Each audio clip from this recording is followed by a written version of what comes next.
Hello and welcome again to another episode of One Starfish, where our mission is to help change the world one starfish or one person at a time.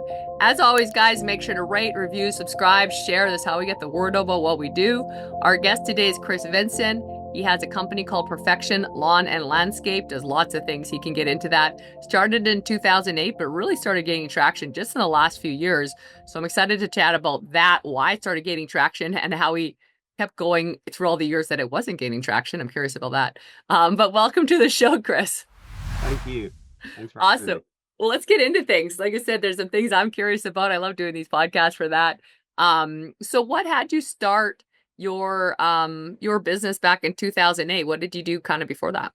Yeah. I was in manufacturing for actually probably for 15 years before that.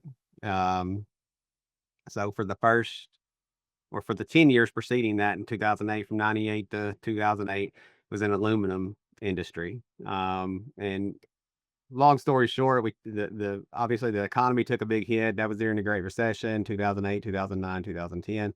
Lost that job in 2008. I'm sorry, 2009. So in 2008, though, I had started a side gig, just mowing a yard for a neighbor, for a friend. He had asked me to mow his yard, and I was like, "Oh yeah, I'll make a little extra money." And so I did. That's how I started. I mowed one yard. Um, and so the next year I mowed a couple more, and I'm like, "Well, this is not a bad little side gig, to make a little extra money." And lo and behold, I didn't know I was going to lose my job in 2009, and I had like five accounts when I lost my job, and so yeah, couldn't find another job because nobody was hiring. It was Great Recession. And I just kind of made a decision. I'm like, um, if I have one job, it's real easy to lose one job, but if I have 500 customers, it's real hard to lose 500 customers. So I was like, well, I'm just going to build a business and see what happens. And so that's what we did.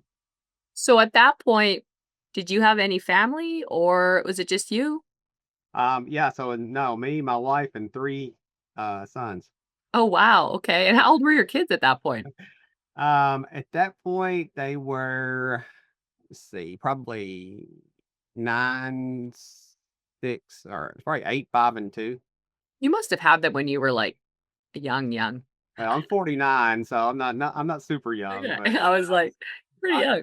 definitely Okay, so before you you had three kids that were like young, relatively, Mhm. and now you're going out and starting a business with five customers starting out. Woo. Yeah.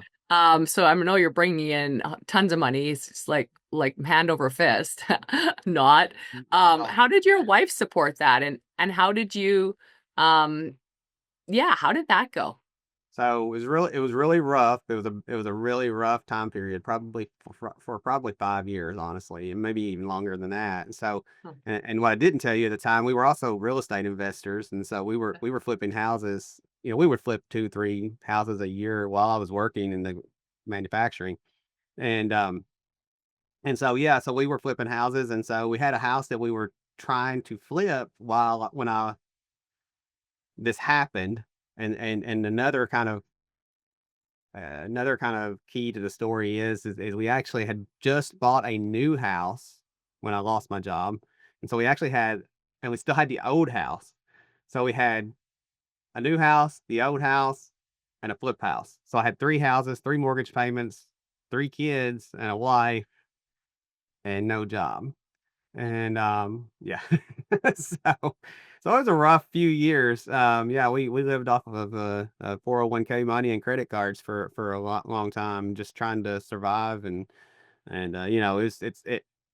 it's really hard to build a business in a recession, but it Mhm. did teach me a lot of stuff, and so we just hunkered down and really I just really just, to be honest, I couldn't find another job, so I had no other options. I didn't have I kinda had you know, so-called burnt the boat, burnt the ships and it's all in. And so, And was your wife working at the time or no?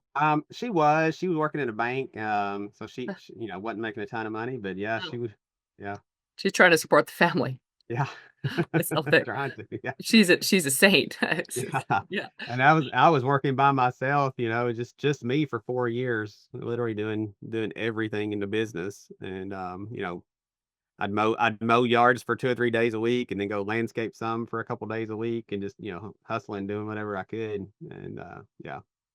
Wow. So what got you through? I mean, like you said, you couldn't find a job. So I guess there's some of that. But Mhm, in 4 years, I'm guessing you could have found a job at some point in that time. mhm. But you decided, when did you decide, like, this is it, I'm going all in? Do you remember? Yeah, I don't know if there was a certain, thing that ever clicked. I think I was just, I'm really stubborn, and, like, once I set my mind to something, I just don't ever quit. Like, I could see a vision that nobody else could see, and I knew that it was gonna work, and I just had to have the time for it to do that. And really, most of it depended upon myself. Like, I was growing myself at the same time, so I knew the limitations were on me, of what I could accomplish. But yeah, it was just there wasn't a certain thing that happened that said, "Hey, this is gonna." There's just a there's just a When did you quit looking internal for work? feeling. What's that? When did you quit looking for a job? Probably 2 years in. I don't know. I had went to several places and interviewed, and I'd been in manufacturing for 15 years, so that's kind of what I was looking for. But yeah, after a couple of years, I'm like, this probably isn't gonna. And at that point, I couldn't ever find something that I really like. And be honest, when I worked manufacturing, I hated it, Mm. absolutely hated it, and I didn't really want to go back to that again anyway. So. So 2 years. And then did things get easier? I'm just kind of curious. Did things get, I don't know, but easier? Obviously not easier financially or business wise, but mentally, did things get easier when you quit looking for work? Um, Do you remember? I mean, so quite a ways Not back. like looking back, probably not because I probably got worse to be honest. Because like while I was looking for a job, I kept thinking like, yeah, I'm gonna find a job here anytime. Everything's gonna be fine. And then when I finally decided like this isn't gonna happen, like and to be honest, I don't think sometimes God sets you up and like you look back and you're like it wasn't meant for me to ever get a job. So at some point I think I was finally like it's I don't think it's God's plan for me to have another job. I think it's God's plan for me to build a business. And it got a little more stressful at that point because I'm like it's all on me. 'Cause I find most people, when they finally burn their ship, like, they quit, like, being two-minded and, like, they're looking for jobs and they're building their business, and they just decide to actually just build their business. I have found for most people, so it's interesting, that life gets a lot easier. Not necessarily that, like, outside, but their mind is easier because now they're not between 2 masters. They're not Yeah. chasing a job and chasing and, like, hanging on. Yeah. That's interesting that it didn't really Yeah. shift much for you on I that think I think level. while you're looking for the job, there's a hope that you're gonna find it. And then once you quit looking, you're like, it's like, it's just like it all depends on me. And That's what I was wondering, if it, like, got easier yeah. mentally, because now you're not even trying to find a job, so now you're not wasting time and energy looking through job ads, looking through want ads, messaging people, going to interviews, not getting interviews, Well, I will that say I roller didn't have coaster of that. right, and I didn't have a ton of interviews, by the way, because in 2009 and 10 there Right, wasn't a lot of jobs open, so, yeah, right. I didn't You know really what I have to mean? Just worry it about it. takes a lot of time, like, searching for ads, doing all that, it's a lot of mental stuff, so I was just curious, when you finally are like, "Okay, I'm gonna quit looking for work and actually build this business." It seems to me things would get easier mentally because Yeah, you're not yeah, distracted by something else. right. Um, yeah. What got you up on the days that you didn't feel like doing it? Sure there was I really tons didn't of have an those. option. Yeah, I really didn't have an option, so it's just, um, Mm. good question. I mean, there's still days that I don't wanna do it, it's it's just, Yes. it's again, it's I think it's a mentality that you have to and I think some people are born with it. I don't think that you have to have it though. I think it can be learned. It's just a mentality of just Yeah. never quit, and that's just what I've never I've never been a quitter. Like I get Do you up think and that came from, like, when you were a kid? Was there something that, Was your parents like entrepreneurs? Did you see them really work a lot? Like, where do you think that never quit attitude came from? Mhm. Good question. Like really nobody in my family's entrepreneurs. I come from a line of coal miners. I'm in the you can't tell from my accent. I'm in Kentucky. So Okay. yeah, my dad was a coal miner. My dad did honestly own like a gas station at one point. Well, and So coal mining's hard work. it is. Yeah. Yeah. My grandfather was a coal miner. Yeah. So you came from some people that worked hard. Right. Yeah. So you would have seen that growing up, I'm guessing. Sure. Yeah. Yeah, Yeah. like your dad, like I don't know. I dated a coal miner once. I don't know much about it. But I think they leave like really early in the morning a lot of times, at least from the songs. Like that's more what I know. They Yeah. leave really early and they work really hard. Yeah. Even now in the mines, they work really hard. Yes. Um, Yes. and they have a Definitely. lot more Hard work. technology now. Yeah, I mean, back then, it was hard work, dirty work, just blue collar, good old blue collar work. And so, yeah, I probably got a lot of that from them. Yeah, because things are caught, not taught. So I was like, Right. what did that to me, those things are caught, sometimes through good, sometimes through bad, but they're normally caught from our childhood a lot of times, how we do it. And we can change that thinking, but we need to go back always. Like, so if you're listening to this, you're like, well, I'm not really that person. Well, think back to your childhood. And if your parents weren't that person, maybe your parents were like, I don't know, drinking at home every day and like setting a really bad example. That's probably what your tendency is to do if you're listening to this. You might not actually do that, but like you're doing aspects of that. But once you realize that, you can start to change your behavior. But our behavior a lot of times comes from our childhood and what we see our parents do, good or bad, in all the different areas. So, you started build this. Your wife, well, she had to be supportive because you didn't have any other options for jobs. Basically, I feel like. Yeah. And what about the rest of your family? What about your family and friends? Did you have a lot of support as you went out there and started to build a business, or how did you Yeah. find that and how did you deal with it? Yeah. Yeah. I mean, family supported me, financially some and, mentally and emotionally. And so, yeah, I mean, and then, we had a lot of friends, a lot of neighbors, a lot of, people just kind of the community. It's a small community where I live. And so, um, but it was a slow process of getting the business up because like I said, in 2000, everybody was in the same situation with the recession. Everybody Right. was So they're probably not hiring landscapers and stuff. right. Yeah. And so and that's a luxury service. So, it's a little harder to sell. But yeah, we had a lot of support. So, Cool. And then, you kept building and you said, before that you've been doing this 17 years. But you've really only gained traction the last like 4 or 5 years, which is like 12 years into the business, which is a long time. We do say 10 years. A lot of times people say 10 years. So it's not much longer than the usual, I guess. But what do you think was the switch? so the biggest thing for me was first of all mindset. Um, I really dug in 2021. I completed 75 hard for the first time. Mhm. I've completed it 3 times since then and lived hard once. Um, Yeah. I had a friend introduce me to it. I was like, "What is this?" And so I started looking at it and just decided to do it, and I did it, and then started following, Andy and Ed, and of course, we're in RTA together, and so long story short, I joined RTA a couple years ago, but back then it was just I'd done 75 hard. I was following their podcast. I started reading every day.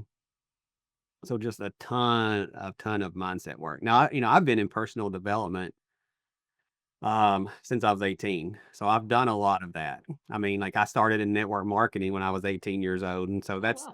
yeah, I've been in and out and I've had all kinds of different stuff. I've sold insurance, I've sold network, health products, and the network marketing game never was really I never really enjoyed it, but I enjoyed the personal development part of it, if that makes sense. Yeah, totally. Um, and so I've always been in that area, but I never really dug in until like 21.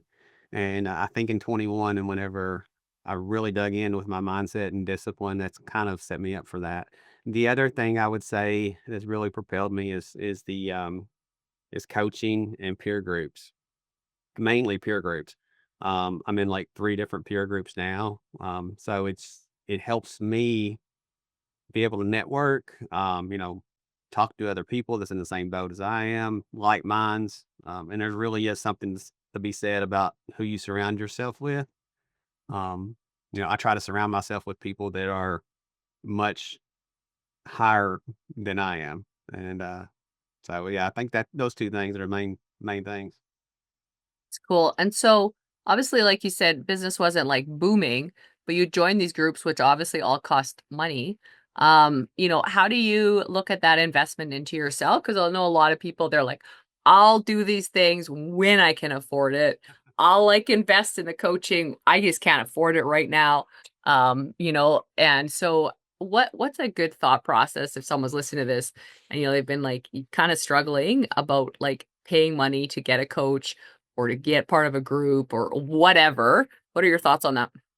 Yeah, it's funny you said that because that's the exact thoughts that I had for the first 12 years in business. I'm like, I can't afford coaching. Like I can't afford a peer group and in reality I couldn't afford not to. Like I should have done it the first year in business. And if I had to give any advice to anybody starting out, it's like get involved. Even if it's free and you're just networking and you're just reaching out to other people because I was so conceited to think that I could figure it out on my own. I'm pretty stubborn, like I said. I was like, I can figure this out.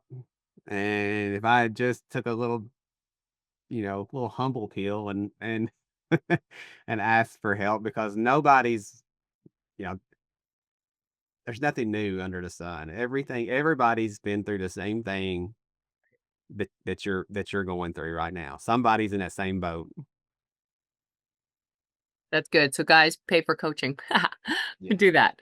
Because that's a huge thing. And yeah, I 100% endorse this message. I feel the same way. So definitely do that. What are you excited about for the next 5 to 10 years? Where are you headed within? What are you excited about? Yeah, we've got a big vision for what we want to do with the company. Um, I heard Ed say something a few years ago, and he was talking about building a company that can encompass everybody in the company's vision, and that really resonated with me. And so that's what we're doing. We're trying to build a company that can basically, everybody's vision can fit under the company that we have, and so we're really looking to expand. Ultimately 5x what we're doing right now in the next 5 years. And so, just basically right now we're trying to fill the seats on the bus with the right people. Mm. We've got our core values. We're really working on culture. We're working on internal processes and systems and all that fun stuff that's got to happen first. And so, yeah, once everything gets built out, then it's pushing on the gas pedal and seeing what happens. So, It's cool. Curious, how old are your kids now? um, 24, 21, and 18. They're all getting ready to have birthdays, but yeah. Okay. Are any of them joining you in business or have they? Yeah, actually, yeah, my oldest son, yeah, my oldest son is, we have a landscape company. We also have a garden center, nursery, and a florist. And so he sells part-time for me, and he also has, duties of running the hoe outside of the garden center. And then, my Cool. middle son doesn't really want anything to do with it, so he's doing his own thing. And then my youngest is, he's a senior in high school, and so he's involved in the business as well. So looks like maybe I'll have 2 coming up. That's really cool. That shows you're doing a good in my mind, that's pretty cool because they grew up and they saw the good and the bad and that they wanna join it. That's always I always think that's gotta feel good. Like, okay, Right. we're doing something. Like, not everyone's meant for it. Like your middle son, hey, not everyone's supposed to do the Yep. same thing for sure. But like at least someone's like, yeah, let's do this. You Mhm. sold a dream enough that they want to be part of it. Right, So, and I think that's a big part of it is selling the dream. yeah. It's selling a dream to When you're living a nightmare. when you're living a nightmare. Man, yeah, it talk about that. I heard Ed talk about that live on stage, and I'm like, "Oh my gosh," like, it's, Same way with employees. Like we've made some really great hires in the last year, 2 years. And I had to sell them a dream. Like this is where we're going. Like, and you know, your whole time you're thinking like, okay, can I really do this? Like, you know, and so you have to, but you have to believe it before you can see it. Yeah. Have you always had strong self-belief, No, you say? No? no, no, I don't Yeah. think so. I think the biggest thing that helped me was 75 hard. Okay. When I got done with 75 hard, I was like, I 'Cause then you could, know you can keep the promises to yourself. oh my gosh, like I felt like I could, yeah, do whatever I want to do. So yeah. That's really cool. I love it. In wrapping up, I always have 3 final questions. Your story is really cool. Guys, if you're in Kentucky and you have landscaping needs or whatever, reach out to Chris, obviously, or any questions you have. I know he'll be super helpful. All the links will be in the show notes, but I always have 3 final questions, and anything we didn't touch on that you think would be really impactful for our listeners. First and final question is, if someone's looking for their purpose, what's one sentence you would say that could help them find it? Well, that's really good. You know, I've actually been struggling with that a little bit like lately, and I don't know why. Like my purpose, Yes. I know part of what my purpose is, but I think purpose changes over time I too. believe that. Mhm. So, for instance, all of our kids are growing up; they're all moving out of the house. So my purpose used to be as being a dad. My wife's purpose was being a mom, and we're both looking at each other now. It's like, now what's our purpose? Like, so I know we're building a company, but yeah. So I think finding that sometimes is a little hard. Um, I think chasing your passion is the biggest thing and not chasing money. Mm, like that. Yeah, money will follow.